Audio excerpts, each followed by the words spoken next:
225 मई 1140 को आला का जन्म हुआ था, यानी आज ही के दिन इनका जन्म हुआ था। और 12वीं शताब्दी में जो चंदेल राजा परमाल देव थे, उनके यहाँ इनके पिता दक्षराज जो है काम करते थे और वहां पर सेनापति थे, प्रमुख सेनापति के रूप में काम करते थे। और उन्हीं के यहाँ दोनों का जन्म हुआ था, आला और उदल का, दक्षराज के यहाँ पर।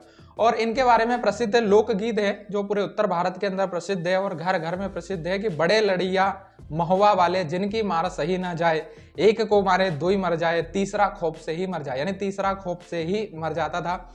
और आला के बारे में कहा जाता है कि जब इनका जन्म हुआ था तो धरती जो है 2.5 हाथ नीचे बैठ गई थी। एक कविता भी है, इसके ऊपर भी एक मुहावरा है कि जब जन्म हुआ आला का, धरती धसी 2.5 हाथ, ये बोला जाता है, जो कि आपको आला खंड पे मिल ही जाएगा। तो बड़े वीर थे दोनों ही, आला और उदल, जो कि मां शारदा के परम भक्त थे। और आज भी लोग कहते हैं कि आला आज भी मां शारदा को फूल चढ़ाने के लिए आते हैं और परम भक्त थे उन्हें।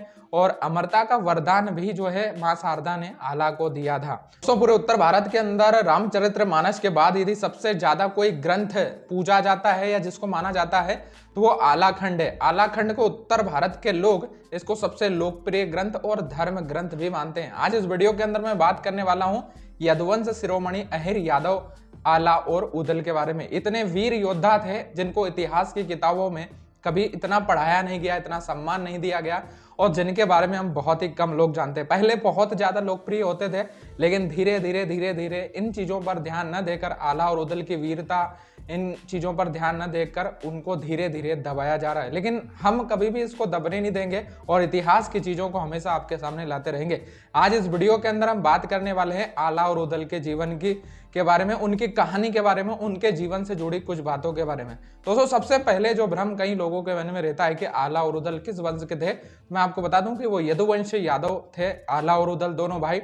और दोनों का जन्म हुआ था महोबा में, जो उत्तर भारत, मध्य प्रदेश और उत्तर प्रदेश के बीच में एक जिला है महोबा, जहां पर दोनों का जन्म हुआ था। तो दोस्तों, इन्होंने अपने जीवन काल में 52 लड़ाइयां लड़ी और 52 लड़ाइयों में 2 लड़ाइयां बहुत ही प्रमुख लड़ाइयां थी, जिसमें पहली लड़ाई माधवगढ़ की थी और दूसरी पृथ्वीराज चौहान के साथ जो लड़ाई हुई थी, वो 2 प्रमुख लड़ाइयां हैं।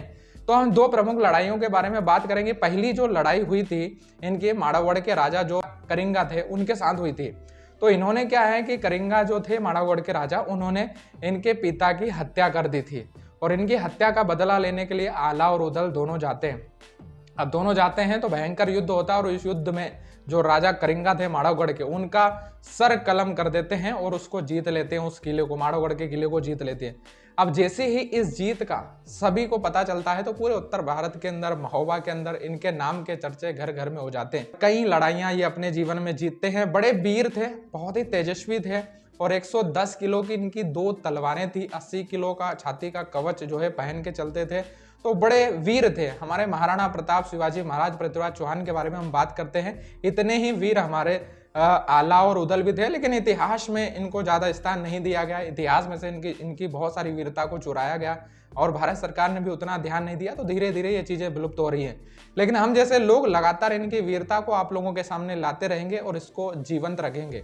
दोस्तों, इतने वीर और पराक्रमी थे कि इनको इतिहास में कहा जाता है कि जब युद्ध में लड़ाइयां होती थी अंग्रेजों के साथ, जब हमारी लड़ाइयां थी, तो जो सैनिक थे उनको मोटिवेट करने के लिए आला खंड को पढ़ाया जाता था। यानी आला खंड में इतनी वीरता और शौर्य को दिखाया गया है कि यदि कोई भी सुन ले तो पूरी तरीके से मोटिवेट हो सकता है, उसके अंदर से आग झलकने लगती, इतना मोटिवेशन उसके अंदर जो है भरा हुआ है। तो इनकी वीरता के बारे में इस बात से ही अंदाजा लगाया जा सकता है कि आला उदल के बारे में यूपीएससी में भी पूछा जाता है। यूपीएससी में क्वेश्चन आता है कि आला उदल ने अपने जीवन में कितनी लड़ाइयां लड़ी थी। तो हमेशा ध्यान रखिए कि 52 लड़ाइयां आला और उदल ने लड़ी थी। यूपीएससी और कई क्वेश्चनों में, इंटरव्यू में इसके बारे में जो है पूछा जाता है। तो आला उदल का जो आखिरी युद्ध हुआ था वो 1182 में हुआ था पृथ्वीराज चौहान के साथ। अब पृथ्वीराज चौहान जब इनके राज्य पर अटैक कर देता है तो वो 5 मांगे भी पृथ्वीराज चौहान करता है, जिसमें एक 9 लाख का हार भी होता है। अब राजा बड़े घबरा जाते हैं क्योंकि आला और उदल कन्नौज गए हुए थे, है ना, और उनके बिना तो इस युद्ध को लड़ना संभव नहीं था। तो वो पृथ्वीराज चौहान से 8 दिन का समय मांग लेते हैं। अब 8 दिन बाद क्या होता है कि आला और उदल को लेटर भेजा जाता है कि भैया आइए, युद्ध में लड़ना है। तो थोड़ी सी कुछ बहस हो जाती है उनके बीच में, तो आला उदल वहां चले जाते हैं। लेकिन आला उदल की जो माता होती है वो बोलती है कि जब युद्ध हो, जब परिवार में लड़ाई हो, तो मन मुटाव को दूर करके हमें युद्ध लड़ना चाहिए। और आला उदल जो है दोनों लड़ाई करने के लिए, युद्ध करने के लिए वापस आते हैं वहां पर। और कीरतगढ़ के तट पर भयंकर युद्ध होता है पृथ्वीराज चौहान से, और पृथ्वीराज चौहान को हरा देते हैं और बुरी तरीके से हरा देते हैं। और जब हरा देते हैं, लेकिन दुर्भाग्यवश वहां पर उदल की मृत्यु हो जाती है।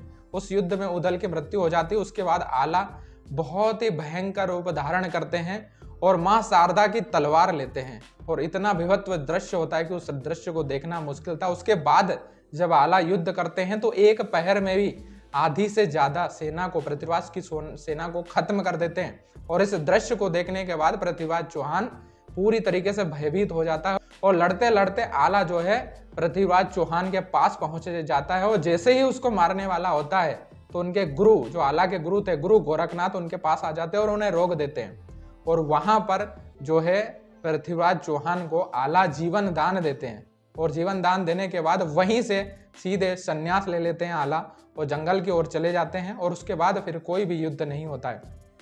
तो दोस्तों, ये थी वीर आला उदल की कहानी। और इस गाथा को सुनने के बाद आप समझ ही गएंगे कि कितने वीर थे, कितनी ताकत थी, कितनी वीरता उनके अंदर थी कि पृथ्वीराज चौहान को भी उन्होंने हराया। 52 युद्ध लड़े, पृथ्वीराज चौहान को उन्होंने जीवन दान दे दिया।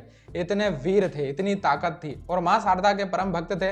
और आला को कहा जाता है कि अमृतत्व का वरदान था, और घर घर में आला खंड पढ़ाया जाता है। जब भी पृथ्वीराज चौहान की बात होती है तो आला उदल की बात अवश्य होती है। तो दोस्तों, ये था हमारे वीर आला उदल का इतिहास। आज 25 मई है और आला का जन्मदिन हम मनाते हैं, जन्म दिवस आज हम मनाते हैं।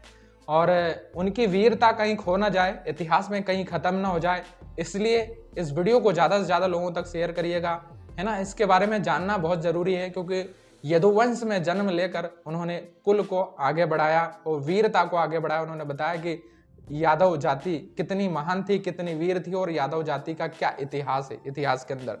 तो ज़्यादा से ज़्यादा इस वीडियो को शेयर करिएगा, लाइक करिएगा, कमेंट बॉक्स में अपनी राय जरूर दीजिएगा यदि आपको कोई इसके बारे में और जानकारी हो, क्योंकि जो वीडियो हमने बनाया सिर्फ इतनी ही जानकारी नहीं है, बहुत सारी जानकारी आला उदल के अंदर है। पूरा उसका एक आला खंड बना हुआ है, उसी में से कुछ जानकारी हम आप लोगों के बीच में लेकर आए और आप लोगों तक साझा करी हमने।